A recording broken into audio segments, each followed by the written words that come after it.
ఏడాది కొత్త జిల్లాలు ప్రజాభిప్రాయం పాలనా సౌలభ్యాలు అన్ని లెక్కలేసుకుని ఏపీలో జిల్లాల పునర్విభజన కసరత్తు చేస్తున్నారు. ఇవాళ రేపట్లో దీనిపై ఒక తుది నిర్ణయం కూడా తీసుకుంటారు. మిగతా అన్ని చోట్ల ఎలా ఉన్నప్పటికీ అన్నమయ్య జిల్లాలోపై మాత్రం కొత్త పీట ముడిపడుతోంది. దీనిపై ప్రభుత్వం ఏం చేస్తుంది అన్నదే ఇప్పుడు కీలక అంశంగా మారిపోయింది. అన్నమయ్య జిల్లా కేంద్రంపై అదే పట్టు రాయచోటిని కొనసాగించాలంటూ ఇవాళ ర్యాలీలు బంద్ నిర్వహిస్తున్నారు.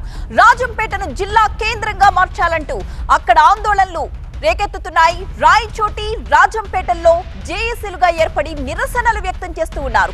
రేపటికల్లా జిల్లాల పునర్విభజనపై కూటమి ప్రభుత్వం ఒక నిర్ణయం తెలపాలని, అన్నమయ్య జిల్లాను రద్దు చేస్తారనే ప్రచారం తెరపైకొస్తోంది. ఈ నేపథ్యంలో రాజంపేటను కడపలో కలపొద్దు అంటున్నారు జేఏసీ నేతలు.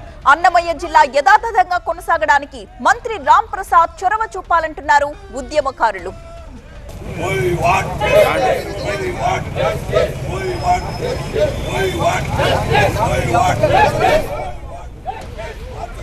దీనికి సంబంధించిన తాజా సమాచారం అందించడానికి మా ప్రతినిధి సుధీర్ లైవ్ లో సిద్ధంగా ఉన్నారు. సుధీర్, అక్కడ లేటెస్ట్ సిచ్యువేషన్ ఏంటి? ఎక్కడ చూసినా కూడా ఆందోళనలు నిరసనలతో హోరెత్తిపోతోంది ఆ ప్రాంతం అంతా.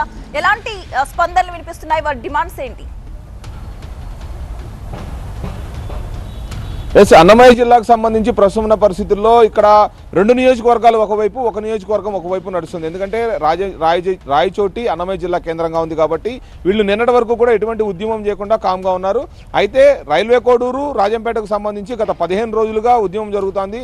జిల్లా కేంద్రాన్ని మార్చాలి, రాయచోటిని కాకుండా రాజంపేటను జిల్లా కేంద్రం చేయాలంటూ గత 15 రోజులుగా రైల్వే కోడూరు రాజంపేటకు సంబంధించిన నియోజకవర్గ ప్రజలు ఉద్యమాలు చేస్తూ ఉన్నారు. అయితే ఈ తరుణంలో నిన్న వచ్చిన కొన్ని వార్తలు అయితే కొంత అన్నమయ్య జిల్లా పరిస్థితిని సంసిగ్ధంలో పడేసేలాగా చేశాయి. ఎందుకంటే అన్నమయ్య జిల్లాలో ఉన్నటువంటి 3 నియోజకవర్గాలను విడివిడిగా చేస్తూ అన్నమయ్య జిల్లా కేంద్రమైన రాయచోటిని మదనపల్లిలో కలపాలని, అలాగే రైల్వే కోడూరు నియోజకవర్గాన్ని తిరుపతిలో కలపాలని, కడపకు పక్కనే ఉన్నటువంటి రాజంపేటను కడప జిల్లాలో కలపాలనే ఉద్దేశంతో ప్రభుత్వం ఉన్నట్లుగా వస్తున్న వార్తల నేపథ్యంలో నిన్నటి నుంచి కూడా రాయచోటిలో కొంత ఉద్యమం మొదలైంది.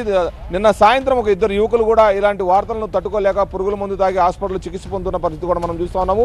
ఈ క్రమంలో ఇటు మరో కొత్త నినాదం వినపడతా ఉంది. రాజంపేటకు సంబంధించిన కొంతమంది జేఏసీ నేతలు ఇప్పుడు మాట్లాడుతూ మమ్మల్ని కడపలో కడపొద్దు, అన్నమయ్య పుట్టిన నేల ఇది, అన్నమయ్య నడిచిన నడయాడిన నేలను జిల్లా కేంద్రంగా చేస్తూ అన్నమయ్య జిల్లా పేరు పెట్టిన ఉన్న ఆ జిల్లాను అలాగే ఉంచాలి. దీనికి సంబంధిత మంత్రి, స్థానికంగా ఉన్నటువంటి ఎమ్మెల్యేలందరూ కూడా దీని మీద దృష్టి పెట్టాలని చెప్పేసి జేఏసీ నేతలు చెప్తా ఉన్నారు.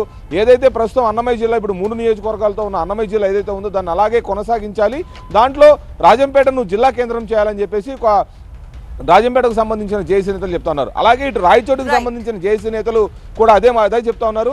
అన్నమయ్య జిల్లాను అలాగే ఉంచాలి, రాయచోటిని జిల్లా కేంద్రంగానే ఇక్కడే ఉంచాలని చెప్పేసి చెప్తా ఉన్నారు. ఏదైతే 2022 ఏప్రిల్ 4వ తేదీన అన్నమయ్య జిల్లా ఏర్పడింది. చిత్తూరు నుంచి 3 నియోజకవర్గాలు, అలాగే కడప జిల్లా నుంచి 3 నియోజకవర్గాలు తీసుకొని 6 నియోజకవర్గాలతో 2022 ఏప్రిల్ 4వ తేదీన ఏర్పడిన ఈ కొత్త జిల్లా ఇప్పుడు ప్రస్తుతం 3 నియోజకవర్గాలతోనే ఉంది. మిగతా 3 నియోజకవర్గాలు ఇటు మదనపల్లి జిల్లా కేంద్రం చేస్తూ అటు కలిపేశారు. ఈ నేపథ్యంలో ఉన్న 3 నియోజకవర్గాలైనా అలాగే ఉంచండి. రాజకీయ నాయకులకు సంబంధించిన పేర్లు అనేకమైన పెట్టారు. అలాగే అన్నమయ్య పేరు ఉన్న ఈ జిల్లా కేంద్రాన్ని కొనసాగించాలని చెప్పేసి జేఏసీ నేతలందరూ కోరుతా ఉన్నారు. ఎట్టి పరిస్థితుల్లో 3 నియోజకవర్గాలుగా ఉన్న ఈ అన్నమయ్య జిల్లాను కొనసాగించాలని ఇక్కడ డిమాండ్ కొనసాగుతూ ఉంది.